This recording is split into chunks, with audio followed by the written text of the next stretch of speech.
महाराज म्हणतात की एखाद्या पापी माणसाला आपण किती जरी उपदेश केला तर त्याच्या मनामध्ये काहीच राहत नाही. म्हणून काय म्हणतात बघूया ते, जाळे घातले सागरी बिंदू न राहे भितरी, तैसे पापियाचे मन तया नावडे कीर्तन, गाढव गंगेशी नाहनिले जाऊनी उकरड्यावर लोळे, प्रीती पोशिले कावळे जाऊनी विष्ठेवरी लोळे, तुका म्हणे तैसे हरी किरव्या नावडे कस्तुरी.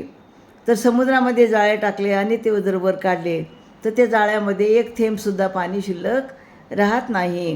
त्याप्रमाणे पापी माणसाचे मन आहे. त्यांना कितीही जरी चांगला उपदेश केला तरी त्यांच्या मनामध्ये चांगला उपदेश राहत नाही आणि त्यांना हरिकथा तर कधीच आवडत नाही. गाढवाला गंगेमध्ये नेऊन जरी आंघोळ घातली तर ते उकरड्यावर जाऊन लोळते, म्हणजे त्याच्यामध्ये जो गुणधर्म आहे तोच करत असतो.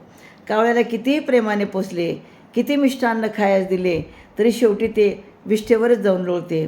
तुकाराम महाराज म्हणतात, ज्याप्रमाणे डुकराला कसुरीचा सुगंध आवडत नाही त्याप्रमाणे पापी मनुष्याला हरिकथा हरिकीर्तन कधीही आवडत नाही. म्हणजे अशा प्रकारे जे पापी लोक असतात, पापी मन असतं, तर त्या पापी मनाला ह्या चांगल्या गोष्टी कधीही आवडत नाही. कारण अध्यात्मामध्ये राहण्यासाठी सुद्धा आपल्याला आपलं भाग्यच आपल्याला मिळावं लागतं. सगळ्यांनाच अध्यात्मामध्ये जाण्यासाठी भाग्य प्राप्त होत नाही.